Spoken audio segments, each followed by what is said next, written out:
Bart is a fan favorite. With a great and humorous personality and iconic gameplay, he stands out among the rest of the cast. But are you using him optimally? This time we're going to start with Bart's spells, as they're some of his more defining attributes. Bart starts with Wild Smile, his most famous spell. It's a single target debuff that reduces the target's accuracy by 50%. There are a couple of things I want to note about this spell. First of all is its duration. The spell never actually wears off. There are some guides that suggest that it does, so I wanted to ensure that I get that info out. Secondly, the spell is actually kinda bad. While new players, including myself at one point, usually rate this spell highly, it is actually outclassed. It's a very powerful effect, incredible even, but there's a better option. There exists an accessory called the Evasion Ring. It actually applies a -40 hit to all enemies who attack the user. The trade-off for wearing it is that you can no longer block, which isn't a huge deal. Due to being an accessory, the effect can actually end, which the game sees as stronger than Wild Smile, since while it is an infinite duration, it still can be ended. Because of that, even though Wild Smile decreases hit by 10 points more, the game favors the permanent 40%. If both effects are used at once, the game will just ignore Wild Smile. In addition to all of that, the Evasion Ring is one of the few accessories that affects your characters while in gear. All in all, it's a pretty small optimization, but you'll save a lot of turns in the long run not having to use it at the start of each fight, as well as the EP you save from not casting it. It's not necessarily a bad option, there's just better things you could be doing. Next, Bart learns Heaven Sent, an unassuming non-elemental ether attack. If you build Bart for ether, this can actually be a pretty strong option. Not much more to say about it, it's just a good ether attack. He can fill a similar role to Maria before she joins, but it's nothing crazy. White Lure is another interesting spell. It makes all enemies target Bart for the next 10 turns. This is a pretty solid option if you'd like to take the heat off of some of your more squishy units.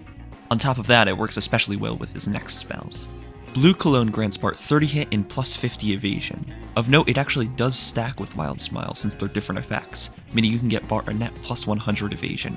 This effect is also indefinite. With this, we can start to see Bart's kit coming together as the first Xeno dodge tank, well before Dunban did it. Speaking of Dunban, Bart also gets an attack buff in Red Cologne.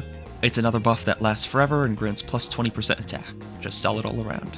Moving on to White Cologne, this is one of Bart's most underrated spells. It grants him Counter for 10 turns. Counter is an effect that causes the user to dodge all physical attacks 100% of the time and retaliate with a basic attack at 1 power, which is equivalent to an X attack.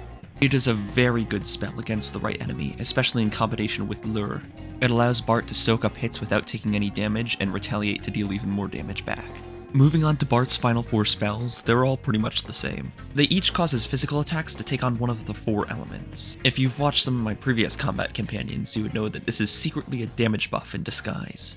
What is worth noting is that physical and ether elemental attacks actually have a different formula. Enemies who are attacked by an element they're weak to from a physical source cause your attack to be multiplied by 70%. In contrast, attacking an enemy with an element they're weak to with ether only grants plus 50%. Of note, these mode spells are one of the only ways to get convenient access to elemental physical attacks. The only other ways you can access this is through specific weapons, which are pretty uncommon even among the characters who get weapons. Now you may be saying, well, don't the 7 AP death blows have elements? And that is true, but the formula is actually different for those and normal physical elemental attacks.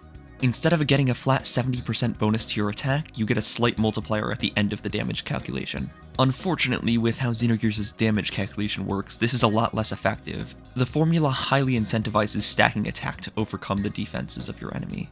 A lower attack stat with a higher multiplier at the end isn't going to be nearly as effective as a simple flat attack bonus. That tangent aside, how can we effectively use the mode spells? Most enemies don't have an elemental weakness. Well, the trick is to use this spell in tandem with Sighten or Billy's shield spells. They each grant resistance to a certain element to any target, which also means weakness to its opposite.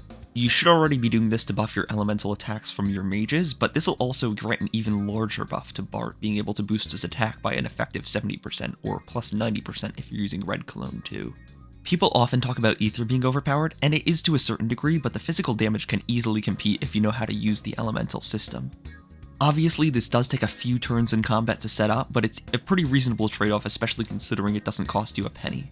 Moving on to Brigadier, Bart retains Wild Smile, Heaven Sent, and his mode spells, but doesn't learn the rest of his. It is pretty unfortunate that he isn't able to fill the dodge tank role as effectively in gear, but considering he does unlock the Yggdrasil charge special option, he does have a nice trade-off there. Of course, being a single target non-ether elemental attack, it does sort of make Heaven Sent obsolete, so it would have been nice to get something else in that spot.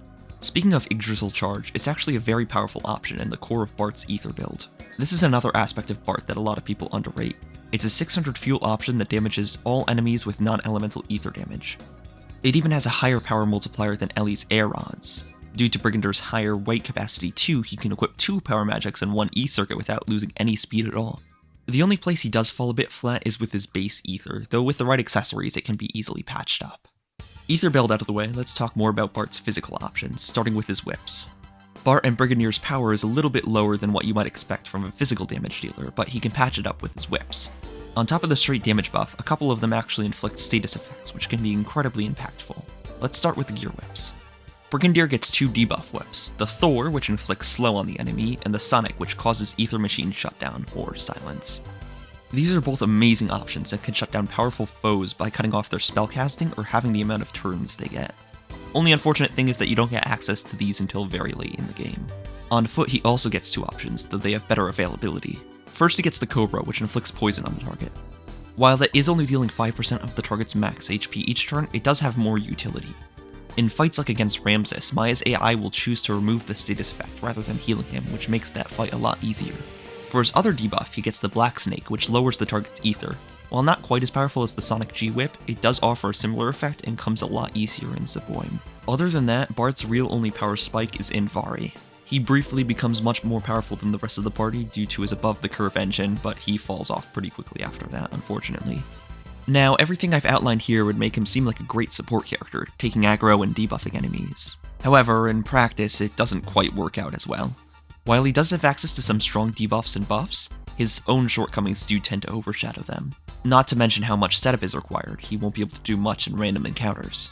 Even in boss fights, it'll take a few turns before he can fully set up his spells and effects, which by that point you could have just taken out the boss with an ether build. Unfortunately, Bart is a character who suffers from the game being pretty easy overall. He's not bad, he's just not really necessary to deal with the things the game throws at you. Of course, that's not to say that you shouldn't use him. If you like him as a character, go for it.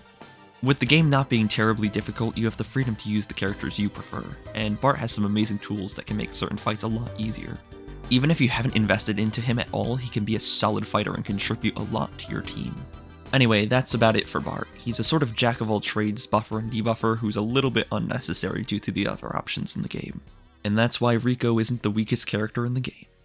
Thank you for watching, and make sure to subscribe. I'll catch you next time.